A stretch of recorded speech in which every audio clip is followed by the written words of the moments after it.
My name is Tyler Jones. I am the program coordinator and the drill designer for the Columbians Drum and Bugle Corps. My name is James Haynes. I am the color guard caption head. Our show title this year is called Face Everything and Rise. I think there's elements to this show that are highly personable to people who are going to watch our show and judge our show, but also it is kind of an autobiography for us as well. We're overcoming our fears of taking a big leap and going to open class championships this year, something we haven't done before. It's really fitting for us. Personally, this show means a lot to me. The way the show starts out is just an explosion of sound and color and kind of sideswipes you. It gives you whiplash a little bit and it just kind of takes over your senses.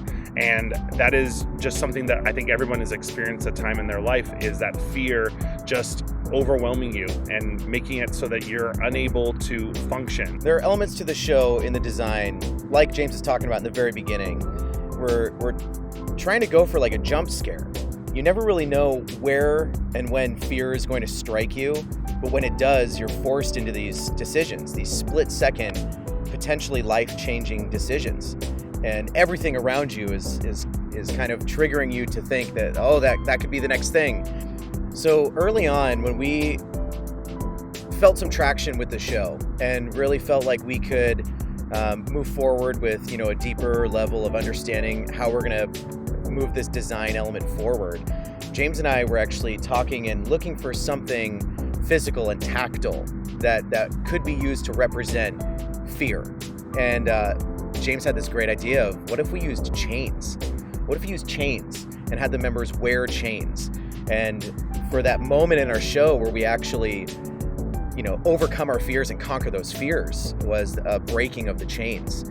Yeah, and chains represent weight. They're heavy. Being able to break those chains off and be able to have that representation on the field, you'll notice a shift in the show. As soon as those chains come off, the show just starts to get lighter. You start to feel freer because we've gotten rid of that weight that's just been holding us down. I think my favorite moment for the color guard in this show is in our ballad in Act 3. It's a part of the show where we start to really shift away from being a victim of our fears to having this feeling of like we can't tolerate fear controlling our lives anymore.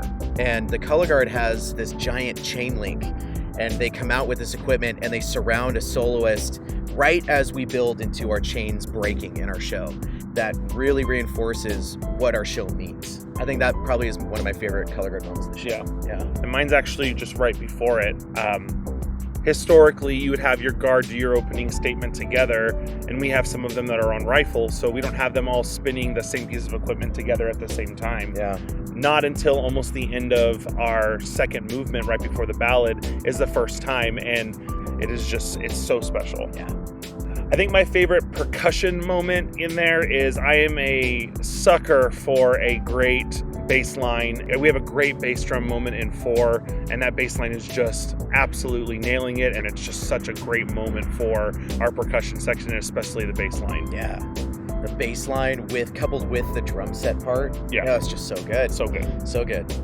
I think for me, honestly, my favorite moment of the show for the battery and the whole percussion section is in our second movement. Yeah. The battery comes out and there's this awesome percussion feature, and it's got a lot of energy. Each section is kind of featured in their own way, and it's got a lot of attitude and energy and intensity. And it's an exciting way to start the next movement. I think it's a really fun part of the show. I think for the brass line, my favorite moment of the show might be our opening statement. We start the show with just this empty space. Then the entire drum corps just floods the field, and everything gets quiet. And then the horn line turns front, snaps their horns up, and plays the most incredibly loud opening statement. And it's unlike anything the Columbians have ever had in a show before. And mine would probably have to be bookend to that. Our Act 5, when we get into the closer, and you're going to watch out for a big moment in the closer, kind of just like you think we're done with our closer, and then it's just like, that's it, and it's not it, and then they just keep going, and then company front at the end. It's such a great mixture of new age movement and playing and old school. It's the best blend of both worlds, and the brass is just they're just going for it.